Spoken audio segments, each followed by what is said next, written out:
Brother Anil బావగారు అవుతారు ఎవరికి, జగన్మోహన్ రెడ్డి గారికి.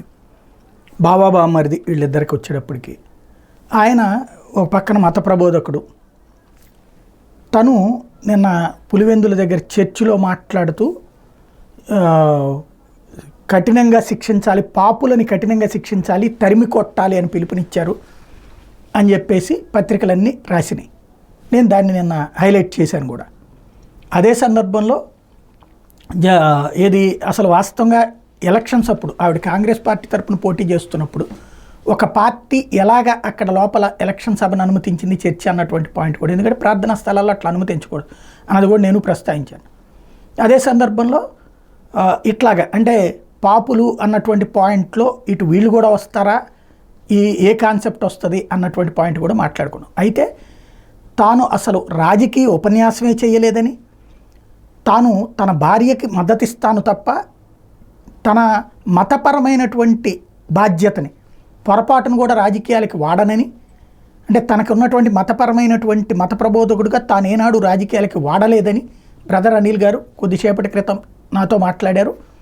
అదే సందర్భంలో గతంలో వచ్చినటువంటి ఇది కూడా మా జగన్ లేదా రాజశేఖర్ రెడ్డి ప్రార్థనల వల్లనే గెలిచారు అన్నటువంటి పాయింట్ మాట్లాడారు అన్నటువంటిది కూడా ఆరోపణ ఉంది. అదే విషయం నేను అడిగాను కూడా, అది నిజమా అన్నటువంటిది. మీరు అట్లా చెప్పారట కదా, అదొక కాంట్రవర్సీ ఉందని. నేను ఎప్పుడు అట్లా మాట్లాడను, నా జీవితంలో నేను మతపరమైనటువంటి కార్యక్రమాలకి ఆ మతపరమైనది ఉంటుంది. ఇంతకీ పాపులు అని కాదు నేను అంది, బైబిల్లో ఉన్న సూక్తి ప్రకారం పాములు తేళ్ళు అన్న పదం వాడాను, అసలు రాజకీయ ఉపన్యాసం చేయలేదు అని ఆయన చెప్తున్నారు. ఆయన నాతో ఫోన్లో మాట్లాడిన అంశం ఒకసారి విందాం. వాళ్ళు అట్లా రాసుకున్నారు, పాపులను తొక్కమని చెప్పలేదు, ఎవరిని సరే భయపడద్దు అన్న సిచ్యువేషన్ ఎదుర్కొన్నప్పుడు భయపడద్దు అని చెప్పాను. కానీ పాపులను అనలేదు, పాములను అన్నా. పాములను అంటే బైబిల్లో పాములను తేళ్లను తొక్కండి అంటాడు. పాములా? ఓకే ఓకే ఓకే ఓకే పాములు దాన్ని తీసుకొని పాపులను రాసి అంటే అన్ని పేపర్లో రాసేసి అనేది కొంచెం చాలా అవును పాములు అయితే ఓకే ఓకే ఓకేనండి. పాపులను కాదు పాములు. ఇంకోటి ఏంటంటే నేను చర్చ్ లో ఎప్పుడు కూడా నా జీవితంలో సాయి గారు ఓట్ వేయండి అని ఎవరు చెప్పలే, మాకు సపోర్ట్ చేయండి, మాకు ప్రార్థన చేయండి అని ఎప్పుడు చెప్పలే, నా జీవితంలో చెప్పను కూడా. ఇంతకుముందు ఇది ఒకటి ఉంది కదా కాంట్రవర్సీ, ఇది చర్చిలో అదే కాదు, జగన్ నా ప్రార్థనల వల్ల గెలిచారని చెప్పారని ఏదో ఒకటి ఉంది కదా, నిజం కదా? నేను అనలే. ఓకే ఓకే నేను అనలే, అబద్ధం అది. ఓకే అబద్ధం.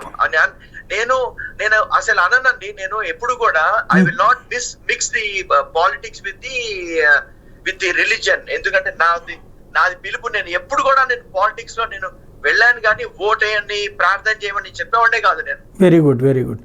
ఇప్పుడు నిన్న అది పొలిటికల్ స్పీచ్ కాదా, మామూలు ఇదేనా, మామూలు బైబిల్ స్పీచేనా? చర్చ్ లో మామూలుదే. మీరు అంత రికార్డింగ్ ఉంది, వాళ్ళు చర్చ్ వాళ్ళు ఒక ప్రెస్ నోట్ కూడా రిలీజ్ చేశారు, అసలు పాలిటిక్స్ మాట్లాడలేదని. Okay very good. ఎందుకంటే నేను మాట్లాడను, అది మంచిది కాదు. అదే అదే అదే అందుకని నిజంగా సాయి గారు నేను అసలు మాట్లాడను. మంచి పాయింట్ అండి, నేను అది హైలైట్ చేస్తాను తప్పకుండాను. నేను కొంచెం ఈ రోజు కావాలంటే ఆ వీడియో లింక్ కూడా వాళ్ళు పెడతారు చూడండి, నాకు పంపించండి. నేను ఎక్కడికి వెళ్ళినా పాలిటిక్స్ మాట్లాడుతున్నాను, ఈ ముందర మాట్లాడలే, ఇప్పుడు కూడా మాట్లాడను. ఓకే ఓకే మిమ్మల్ని వాడుకుంటున్నారు అయితే వాళ్ళు. Okay okay.